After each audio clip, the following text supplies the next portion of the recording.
and we have our main event, Kenny Omega defending the AEW World Champion against Hangman Adam Page.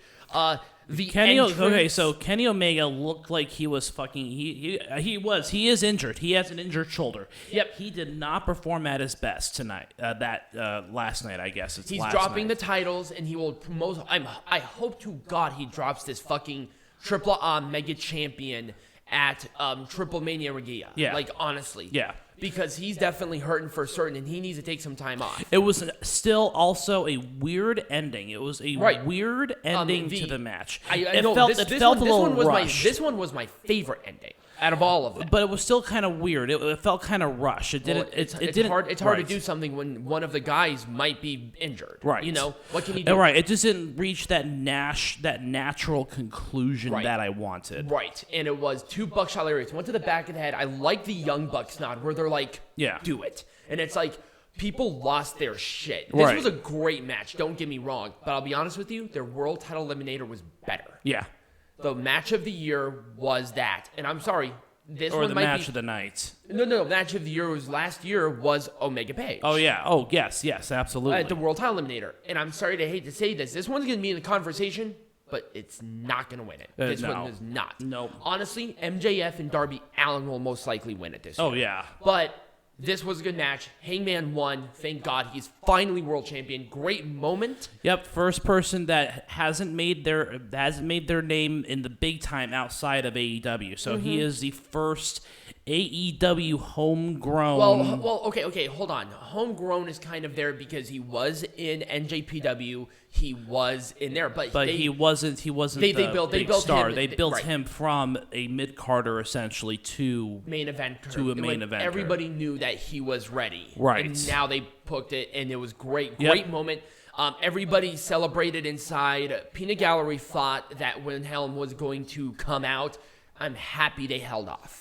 It wasn't the right time. They had to have Hangman have his moment. Yes. So I'm very happy that they didn't, and I'm very happy that Omega dropped this belt. He doesn't need it anymore. He'll get it back. Oh, yeah. But I think he kind of did what he needed to do. I would rather him go out with to nurse those injuries, do whatever he needs to do to advance to a different part. Right. So, hooray. So, that was the end of Full Gear. When we come back, Peanut Gallery, what are we talking about? We're gonna resume our booking or our series booking styles. We're gonna be talking about Mr. Tony Khan. Hooray! All right, Peanut Gallery. I don't know how the fuck we're gonna do this, but we're gonna somehow figure this out. Let's make this shit majestic again. With this one, I would not have changed a fucking goddamn thing. Nope. Again. First successful example of long-term storytelling. This is exactly what we needed. I probably would have wished that Kenny Omega wasn't as injured as he is, but hey. His work, he took a little too much for his workload. He has no one to blame but himself for it. Hopefully he gets the healing, and hopefully we can see a rematch. Yep. We most likely will. Yep. So let's talk about Now, I love the build-up to this. The build-up to this has been great. The match itself, it went about as I expected. I think the right person won. Or I think the right person ate the pin. Yeah. But it went about how I expected it to go. Mm-hmm. It's a comedy match. I didn't have the highest expectations for it. I probably would have switched the false count anywhere in this match within the card, and it probably would have been a little more impactful for me personally. I like the touches they did with the Minnesota-based inventions that they... Yes, so that was another thing that we didn't even talk about was they had a bunch of different Minnesota-based inventions that were weapons. Toaster. Like the toaster was invented in Minneapolis. Hockey stick. Hockey's a big part of Minnesota culture. You got, let's see, what else? Oil barrels, big part of Minnesota culture. You got, they just did those little tiny things that just made sense. It's something that AEW is really good at. Yeah. A lot of great attention to detail. Also, I know that Dan Lambert is not a wrestler. He did not take a lot of bumps, but man, you can tell that this guy has a lot of great passion for this business. Oh, yeah. And he's such a great talker. And I loved it that he was in this match. Mm-hmm. He just kind of looked ridiculous, looking like a blueberry. But that's fine. I wouldn't have booked this any different. I probably would have started this program earlier. Yeah. To really hit home about it. But I feel like they did this one right. Yeah. maybe have this one a no DQ or something like that, and maybe not a pinfall. I probably would have done like Eddie Kingston couldn't continue or something like that. Something to make him look strong. Right. Well, he still looked strong in defeat, but I feel like if he was like technical knockout, like he passed out or he couldn't fight anymore, that probably would have been a lot better than just your standard pinfall. Yeah. But that's really about it. So replace the finish, replace the Miro, Danielson finish with this and switch them around. Right. Once again, it's one of those things where the marring of Full Gear this year was weird finishes. Ty Conti, she needs a little more work. This should have been a clean, no ambiguous pinfall. Yes, it should have or a submission or a pass out. If you did a pass out here, I would have been okay with it too. Yeah. But this whole kick out at the last second, that's Hulk Hogan shit. What are you doing here? That's amateur hour wrestling. Right. Like, what are you doing? And also, don't have Britt Baker kick out of the 3 big finishes that Ty Conti uses. Right. It almost makes Ty Conti look weak. Yeah, look like an amateur. Right. It's like, why is she here? Why was she going for the title? Okay, yeah, she won a bunch of matches. And she hit 3 big finishes, and she couldn't get the fucking job done. She couldn't get the job done. Right. That's what I think. I didn't think that Britt Baker looked strong. She doesn't have to look any stronger. She's Britt Baker. Like, come on. Just this match needed to just not exist. It was really weird. It was kind of I felt like it was put together at the last minute. I understand the rivalry. It should not have been here. I'm sorry. This shouldn't have been here. No. It made no sense. Yeah. It started really quick, and it felt like there was no reason for it.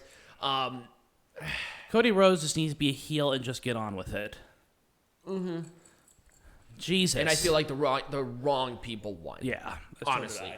Legitimately, this just didn't make any sense to me. I did not like it whatsoever. Right.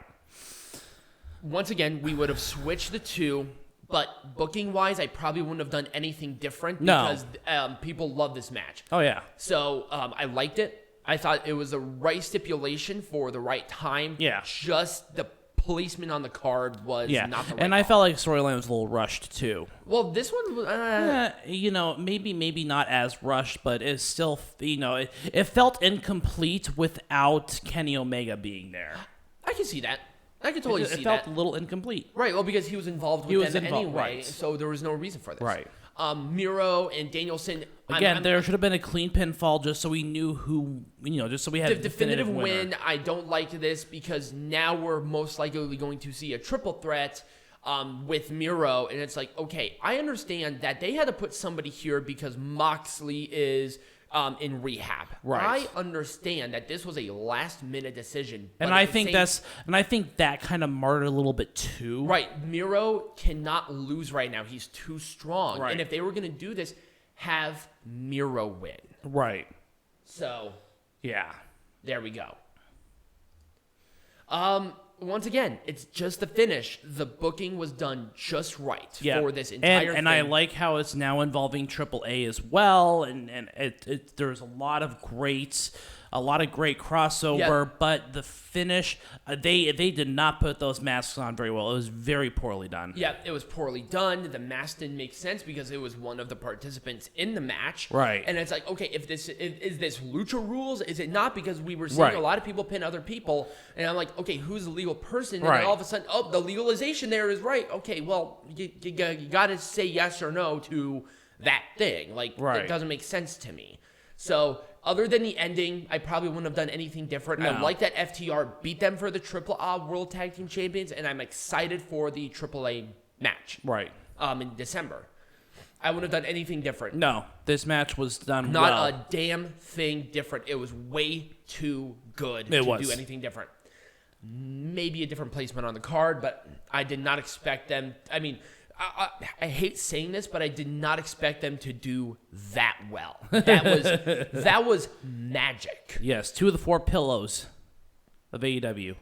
Did somebody say that? Yeah, JR said that. He said 2 of the 4 pillows. Instead of pillars, pillows. Yeah, it's Egyptian down.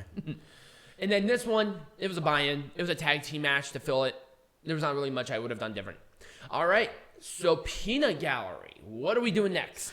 Well, let's see. Next week we got Survivor Series, I believe. No, next week is Turning Point. No, I think both of them are. Yeah, it's Turning Point and Survivor Series. It's going to be a really busy weekend.